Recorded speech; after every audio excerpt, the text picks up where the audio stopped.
Moving on to our last presentation. This is another co-set of presenters. We were also really excited about this piece. I know I'm repetitive. I've been excited the whole time I've been working on this volume, but we were excited about this piece because it had us going, this is like provocative, you know? And so we're happy to bring forth these authors who are situated in our theme, imagining Black feminist sociological futures and what they create for us. This is a really fun section of the book, period. Again, I'm pubbing this book. Please look at the table of contents. It's wonderful. And this piece in particular is called Allyship in the Time of Death, Black Feminism, Black Male Aggrievement, and the Neoliberal Academy. So we have Dr. Freeden Blume Oeur and Dr. Saida Grundy. Hi, everyone. I am running, not Anchor. Freeden's going to run Anchor for our little 2x2 relay here. Freeden and I are both, Black masculinity scholars. And, my career started in Dr. Spence's office. And, with that, I think we often find ourselves, curiously enough, in sociology, engaging a lot of Black men studies that are at times not necessarily feminist and at times are anti-feminist. And so Freeden and I actually come to studies of Black men and boys from similar lenses. And we often find ourselves speaking to people who have engaged intersectionality either to anti-feminist ends, which is a possibility. Keisha Lindsay talks about this in her work in poli-sci, or they also expressed a great deal of tension with Black feminism. And that was one of the things we were really interested in exploring in our chapter. And so, part of, I think, the real import of this volume has been it's really intellectually fertile. So for us, it has really led us to explore a much larger question about the genealogy of Black men studies. Now, masculinity studies, which are pretty much housed in gender theory and feminism, is not the origin story of Black men studies. Black men studies was really developed outside of that, and often it was developed in kind of contentious relationships to Black feminists, starting, in 1971 in those early issues of the Black Scholar, Robert Staples, Lerone Bennett, all these men claiming that, basically the race would be saved by stronger Black male patriarchs. And this real contention they have with Toni Cade Bambara, with Alice Walker, with Angela Davis even. And so we're really interested in that now, sort of the bridge from this work to a larger story about where Black men studies fits in the sort of picture in the landscape of Black feminist studies. So with that, I will say, our central question in this book was germane to how Black men studies and intersectionality can be used to not only anti-feminist aims, but can be used in this discord with Black feminism. And for us, really Black men studies belongs within Black feminism. If you're going to do it critically, it has to belong within Black feminism. With that, Freeden, I will turn it over to you, dear. Thank you, Saida.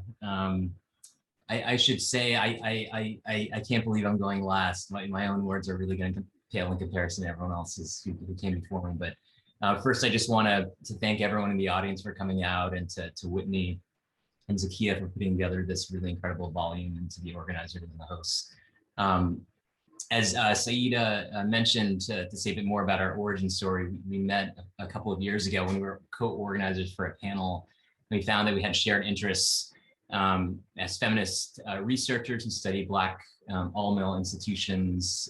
Saida, Morehouse College, and I've written on young Black men in a high school context. And those early conversations really inspired us to write this piece.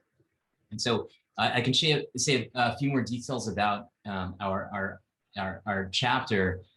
So we begin by laying out this terrain where intersectionality has become popular on college campuses, but as it's entered the public discourse, it's also become the object of scorn among conservatives.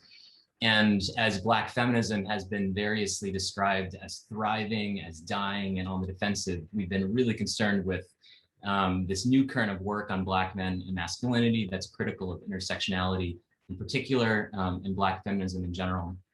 And the proponents of this Black male studies and what we call the new Black masculinity starts off with these good intentions, right? So it sets out to explain how Black men have been positioned historically in a racist and patriarchal society, but then makes a number of allegations that Saida and I wish to challenge. And these are unfounded claims that are critiques of a field, Black feminism, but we see as much more problematically also personal critiques against Black feminists and Black women in particular. And so the field claims, for example, that Black feminist scholars have profited off careers built on caricatures of Black men.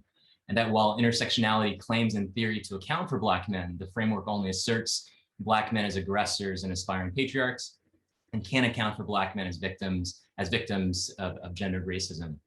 And last, this field claims problematically that Black men are silenced out of fear that speaking out against Black feminism will mean professional alienation. And so our contribution in the chapter, our response is that while the new Black masculinities claims to be novel and innovative, it's in fact has strong echoes of what Saida identified as an old Black masculinity, a field that emerged in the 70s with defenders, most notably the sociologist Robert Staples, with very misogynistic attitudes, getting airtime in the pages of the journal, The Black Scholar, the country's first journal dedicated to Black studies. And we term this sentiment Black male aggrievement.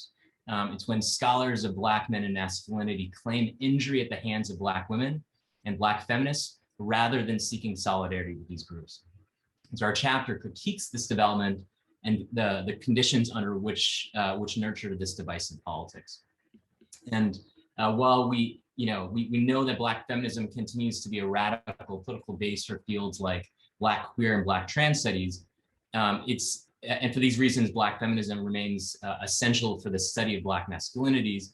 We're concerned with this deep, recurring, conservative anxiety that pervades both the old and the new Black and Black men's studies, one that views gender as a zero-sum game where Black men are down precisely because Black women are up. And here it's telling that these practitioners have been critical of Black women, but have been less critical of Black male scholars, for example, male legal scholars such as Paul Butler and Devin Carbato, who have written on the privileged victim status of Black men in anti-racist discourse.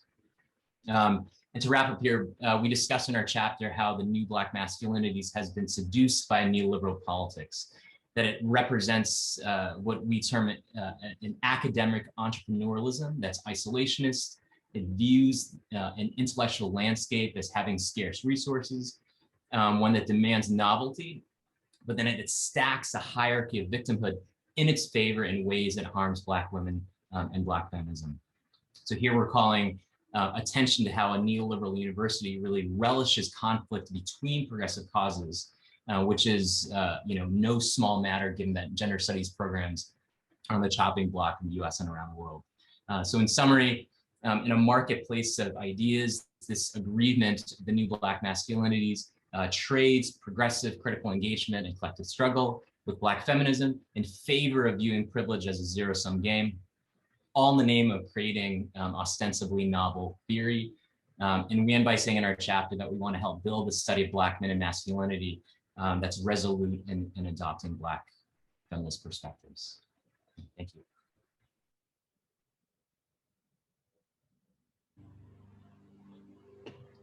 Thank you so much. I think this intervention is necessary, and I'm excited to see how it can take off.